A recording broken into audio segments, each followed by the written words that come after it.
राणा सांगा। कहने को तो नाम ही काफी है, लेकिन दुर्भाग्य है कि हमारी आज की पीढ़ी नाम के अलावा कुछ नहीं जानती। मेवाड़ वीरों की भूमि है। यहाँ कई शूरवीरों ने जन्म लिया और अपने कर्तव्य का परवाह किया। उन्हीं उत्कृष्ट मणियों में से एक थे राणा सांगा। पूरा नाम महाराणा संग्राम सिंह।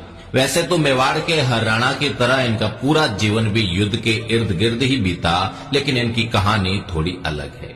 राणा सांगा ने अपने जीवन काल में 100 से अधिक युद्ध लड़े और इन युद्धों के दौरान राणा सांगा ने अपनी एक आंख, एक हाथ और एक पैर गंवा दिया। फिर भी राणा रुका नहीं, झुका नहीं।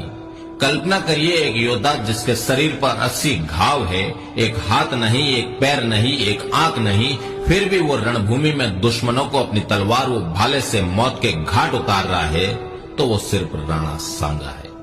खानवा के युद्ध के दौरान जब सभी राजपूत शासक राणा सांगा के साथ खड़े थे, बाबर मैदान छोड़कर भागने वाला था, उस वक्त शीला द्वितीय, जो सांगा का रिश्ते में उनका सगा बेनोई था, 30,000 घुड़सवारों के साथ एकदम युद्ध के बीचों बीच बाबर से मिल गया। भारत के भाग्य का फैसला हो गया। आने वाले 300 साल तक समरकंद से आए तैमूर वंशी तुर्क, जो मुगल कहलाए, हिंदुस्तान के भाग्य विधाता हो गए। राणा सांगा फिर लड़ना चाहते थे, लेकिन घायल सांगा को जहर दे दिया गया। इतिहास के पन्ने कुर हकीकतें होती है। सुखद बॉलीवुड फिल्मों जैसा उसका अंत नहीं होता। सांगा हिंदुस्तान का बादशाह नहीं बन पाया। सांगा को हराने वाले बाबर की कब्र भी हिंदुस्तान के बजाय अफगानिस्तान में बनी। राणा सांगा ने 100 से अधिक युद्ध लड़े, जिनमें मात्र एक युद्ध में पराजित हुए, और आज उसी एक युद्ध के बारे में दुनिया जानती है। उसी युद्ध से राणा सांगा का इतिहास शुरू किया जाता है और उसी पर खत्म किया जाता है।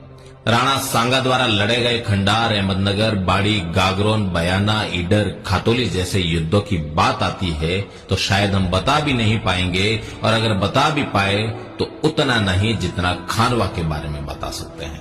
भले ही खातोली के युद्ध में राणा सांगा दिल्ली के इब्राहिम लोदी को दिल्ली तक खदेड़ दे, वो मायने नहीं रखता। बयाना के युद्ध में बाबर को भागना पड़ा हो, वो भी मायने नहीं रखता। मायने रखता है कि बाबर से खानवा के युद्ध में राणा सांगा हार गया। लेकिन जिन्होंने ये तय कर लिया था कि भारतीयों को असली भारत से कभी रूबरू नहीं होने देना है, उन्होंने हमारे सच्चे इतिहास का गला घोंट दिया।